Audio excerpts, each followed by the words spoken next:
I think my artwork, in a way, for people evokes memory, and emotion. And I think I kind of a whimsical thing. And even though at first it looks like it's my frog. Even at first it looks like it's kind of chaotic. It really is. And at the same time it's not, because we all live in a kind of a chaos. It's sort of the literature of junk of our culture.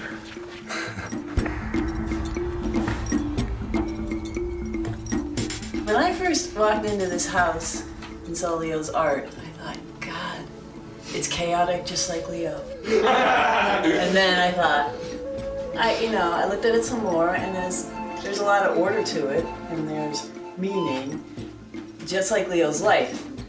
And that's exactly like his art. This is Leo.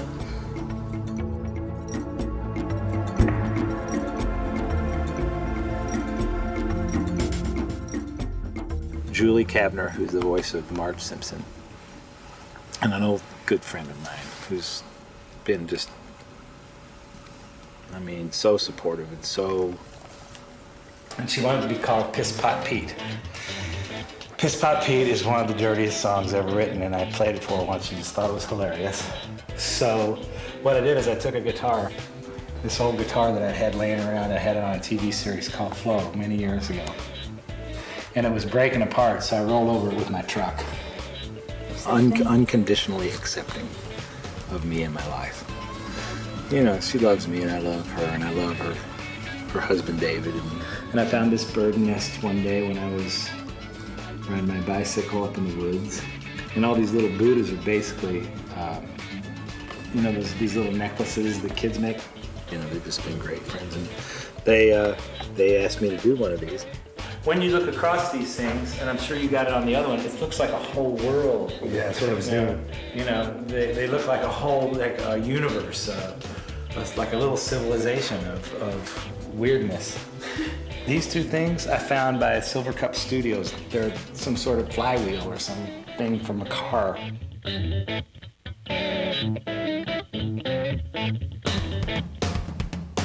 I have 2 rules on that one. So this guy would be really great right there.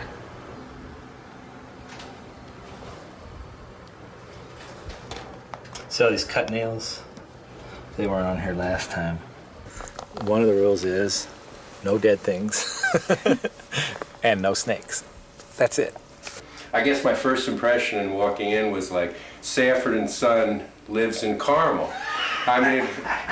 This collection, how long did it take you to just acquire the materials that were used? See, I'm running out of material. I'm waiting for the guy at the filling station. He has these vacuum cleaners, right? The car vacuum cleaners, and people just vacuum up the most bizarre stuff. But the company comes and opens these things up, and he can't open. He says he'll call me when they come. So when he comes, he's going to empty it out on some cardboard in a dumpster, and I'm going to go through there like a hungry beast, getting material to put on these sculptures, because that's the stuff, that's the waste and the stuff that can be made and worked into little works of art.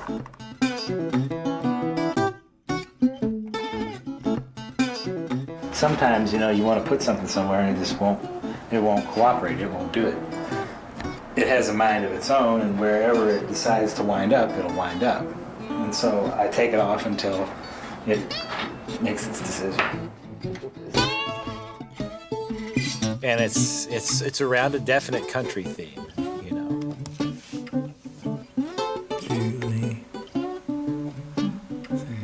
To take stuff and turn it into art, as Leo has done, is just a wonderful. And the presentation should be made where more people get to see this, because this is truly unique. I've not seen this much in my travels. And as you look at the depth, everything's surface, you have a lot of color, but you can spend hours just looking at this. I was going to put a baseball on this. I like baseballs. This baseball is in such good shape, and it's a soft strike, see? So if it falls off, it hits somebody in the head.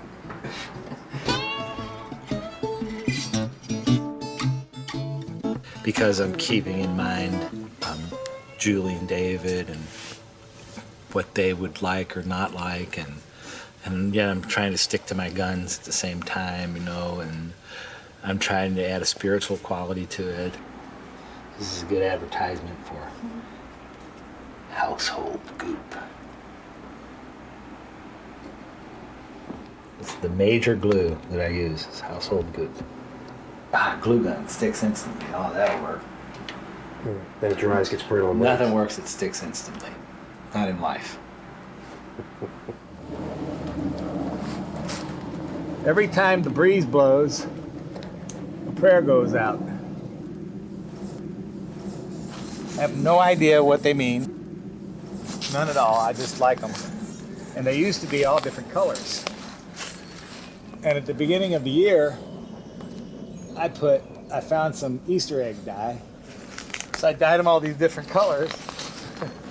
And a couple days later, it rained. And all the colors came out. But I love these things.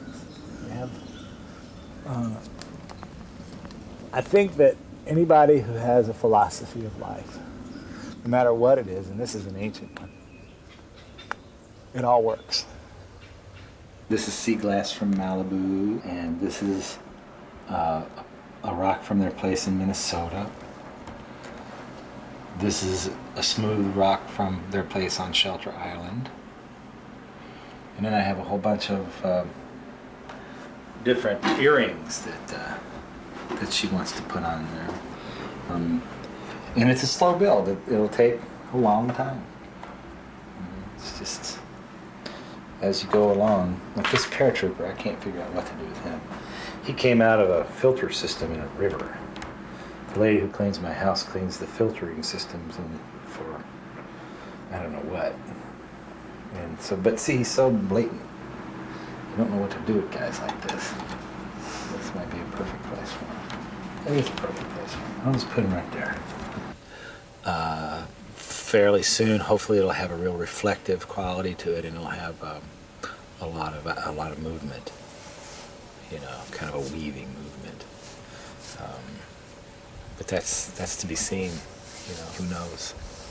It's in I would say about an eighth of the way done. Kind of. I find myself after a long day of this, I have glue all over me. I find myself just pulling this glue off, because it feels kind of good. Ever since I was a little kid, he's been stealing stuff from me, and he's been putting it on his artwork. And there was this one little piece of, it was like a piece of memorabilia that my sister gave me. Her first like serious sentimental gift that she ever gave when she was little. And I didn't know this. yeah, you did. I did not. But I think the work in general is just a commentary on just the stuff that we have. Stuff. We got so much useless stuff that we just throw away. All this plastic stuff and stuff that we got so much stuff that we can, you know, that we've built a mound of it, 8 stories high? What's that? You know, we have so much stuff in this country that we have to build storage places to store the stuff that we want that we can't use. You know, we have stuff that is laying around our house that we will never use, that we won't give up, you know, and this is that stuff. Because it was up in my room, and I guess I went away to boarding school, and I came back and I was looking at one of the sculptures, and I was like, Dad, you put my Sleepy doll on your sculpture? He's like, yeah. And I was like, you can't do that. Cammie gave that to me as a gift, and it just stayed there. It hasn't come off yet.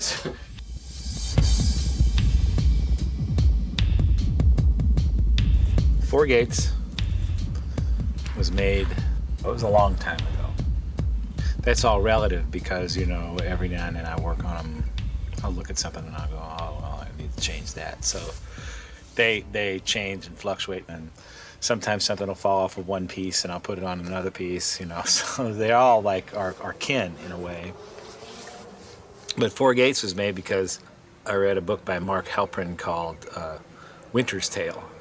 And there were a couple of stories in there that just really, really impressed me. And the one story was about the gates to the city. There are 4 gates. The first gate is called Selfless Love. And I put Victor Hugo back there. And my wife. This is kind of my ex-wife. This is kind of strange, but I was traveling and our marriage wasn't going very well. But we were staying together. And she devoted her entire existence to the children. And it was selfless. And this one over here is called Devotion to Beauty. I put myself in there. There's music in there, and there's a little bit of my son's hair. And this one down here is called Desire to Explore. And I put my son in there, and you know, it's really kind of funny because that came true. He wants to travel more than anything. And this one's called Acceptance of Responsibility. And I put my daughter in there because she accepts responsibility hugely. And I always knew that about her. You know, she's 15 and he's 18. And we're divorced, but this remains. And they have little locks, and as soon as they're ready, they'll open the gates and they'll leave and be free. I took a quote out of the book because I thought it was so profound. And it says, "It was said that a city with entryways like these could not exist because it would be too wonderful. Those who decide such things decided that had seen the map, had only imagined it, and the entire matter was forgotten, treated as if it were a dream and ignored. This, of course, freed it to live forever." I like that. And I worked for an auction company, and we would go to the dump, and I spent a lot of time looking at the dump. And I found the dumps to be beautiful because I would see all these, you know, you would see old shirt hanging out of a pile of stuff, or a teddy bear just, you know, its arms sticking out, you know, there, and then the bulldozer would come along and turn it over, and there would be like a, you know, couch. Just all the junk that you find, and you know that, you know, somewhere in your heart you go, that's part of humanity, that's part of me. This little troll somebody gave me for my birthday in 1968. And this is one of my daughter's baby shoes, right here. And you'll find all sorts of things, like this is a picture of the guy who plays St. John in The Last Temptation of Christ that I did in the movie. And inside here, there are all kinds of pictures of different things that have influenced me in my life. A photo of my brother and my aunt on a picnic back, I guess almost 17 years ago. People look at it and they go, what the heck? Wait a minute, what's that? What is that? If I wind it a little tighter. Yeah, it's gone. Come on.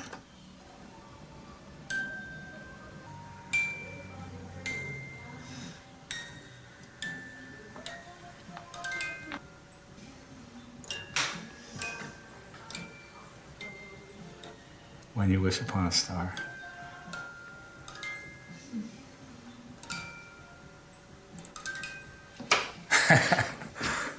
People wind up looking at that one more than the rest of them, and I don't even know why, because it's not nearly as complicated. It's, I always thought it was unfinished, but I find people staring at it a lot more than the others, which are a lot more dense and complicated. So. And I've never really intended to help people. It's like, it was totally like something that I was doing on my own. But I can see that when people really, really look at it and it's well lit, and I don't know.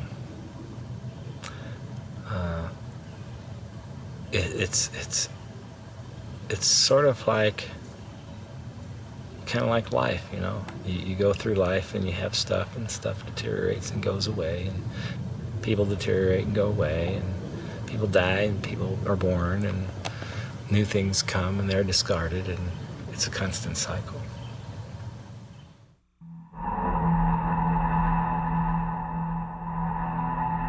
This one's called Unemployment. And I had another name for it just last night, and I forgot what it is. I loved working on this one. is the size, and it's on a 48-star American flag. And it's on particle board. And I started out wanting to cover all the stars and then follow the colors with the reds and the whites and the blues and stuff like that. And you can kind of see it there. I have things that guide your eye. Pieces of rope and chain and stuff that move things around. I have little trails of stuff that move all through the sculpture.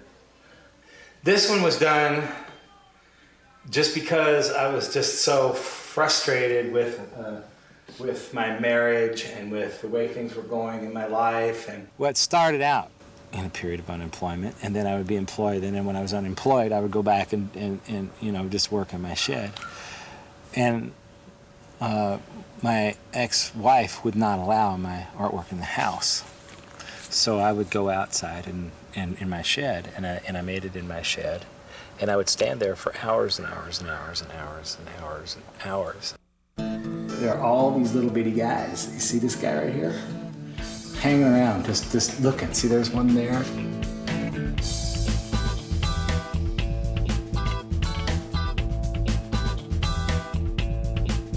This is a golf club right here with all these old bottle caps I squished. Kitchen utensils, like forks, spoons.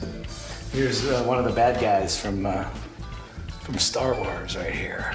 This thing needs to be dusted. And Donald Duck, of course. And this one's falling off, so I have to refix that. Much of this stuff has just been around the house. And for instance, this is a barbecue fork. And there's no scissors back there. And I was really pissed off one day, so I stabbed this guy and put him on a bed of screws. And this actually, well, I hope it works. It has eyeballs that light up. There they are. And they'll blink eventually, hopefully. There were Halloween lights. There they go. I think that people have this idea that they're adults when they're not. And we have to leave playful things for the children and not be playful ourselves much of the time. And there's a dead fish. A real dead fish was dried up in the bottom of somewhere. And there's always something dead on my sculptures.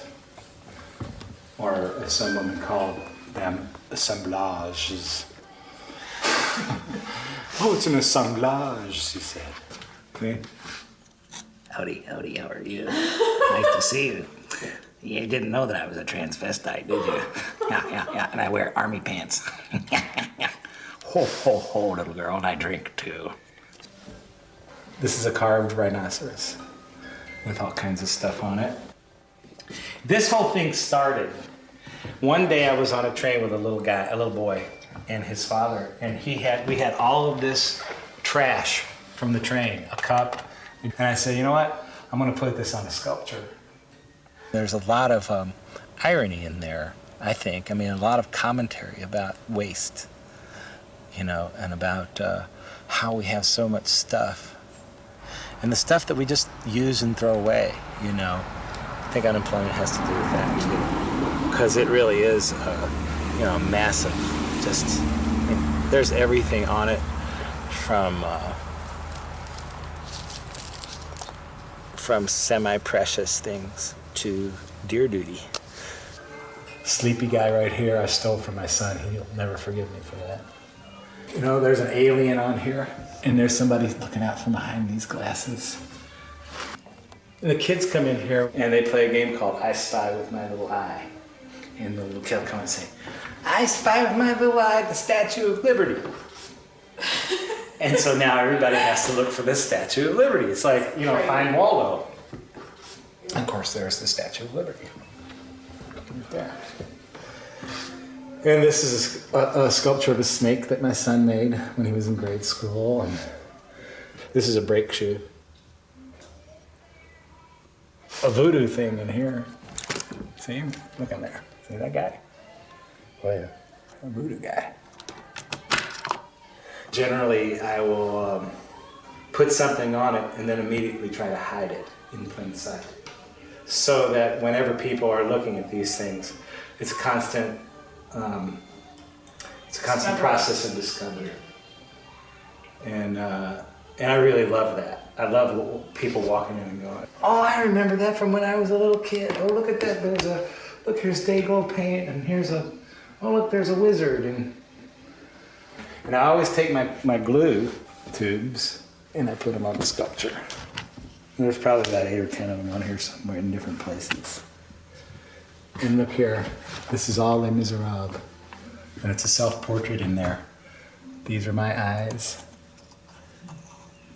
And then I've written something on there.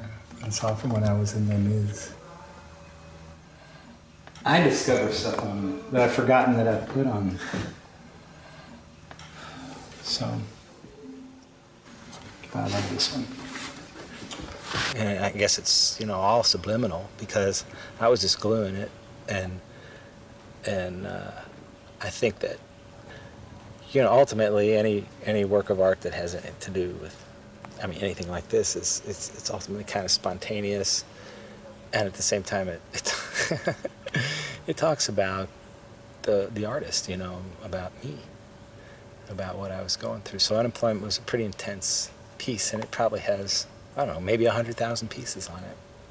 I don't know. I never counted them.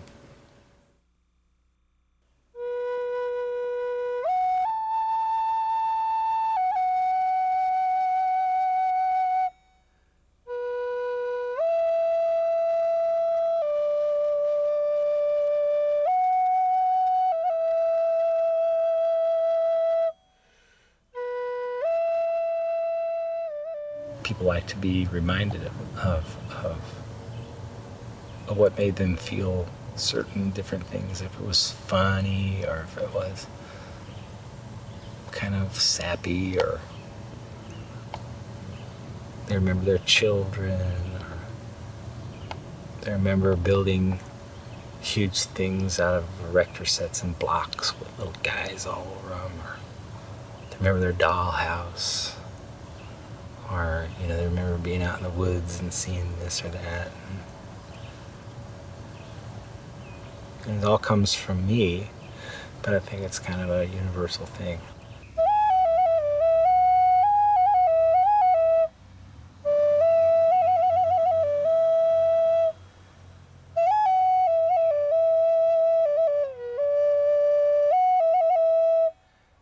Hey, little girl, come into my garden.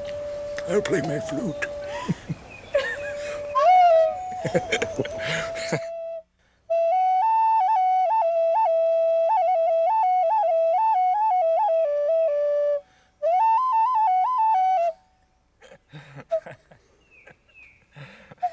It's ridiculous.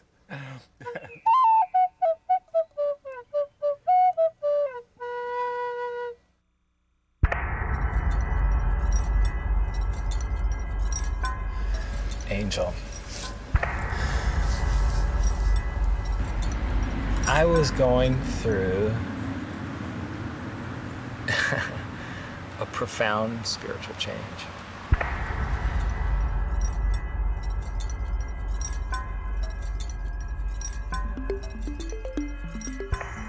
There's always a crucifix, there's always something from my upbringing as a Catholic. It was sort of like a complement to my spirituality, and at the same time a commentary on my kind of rejection of that, but inclusion of it at the same time, because I was putting it in a work of art.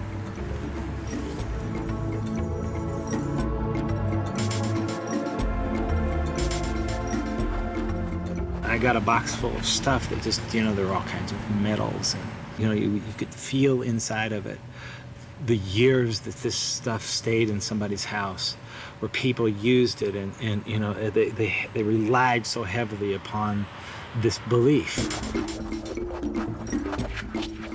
Kind of an exciting, strange, mystical, holy idea that while I was gluing these things on, I was feeling this, and I was putting these things down, and I was like doing things that you would never do as a Catholic, like taking rosaries apart and gluing them on, sort of like a blasphemy in a way, but at the same time honoring it. And you know, I think about Angel, it excites me because it became this jewel with all this beautiful mystical stuff.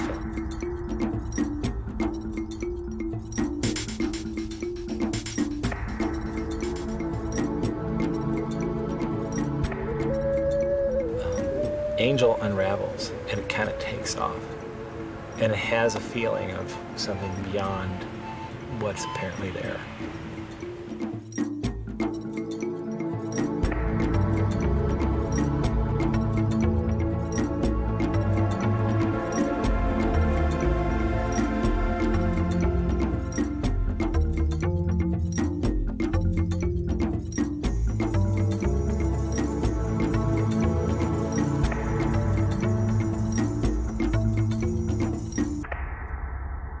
I really loved making Angel, and I kind of miss making Angel, but I haven't worked on it, so it's done. That's how I know. And the other interesting thing about these pieces is they fall apart. Pieces fall off of them, and it doesn't matter because there's so much on them. And so it's like a little gift. You wake up in the morning, oh, there's a marble. Cool. And then you take the marble and you put it in your jewelry box. So there's that too. I want to do a huge one. I want to do one the size of, you know, my house. I just want to just take a long period of time of a lot of stuff and just make one that's like a walking tour.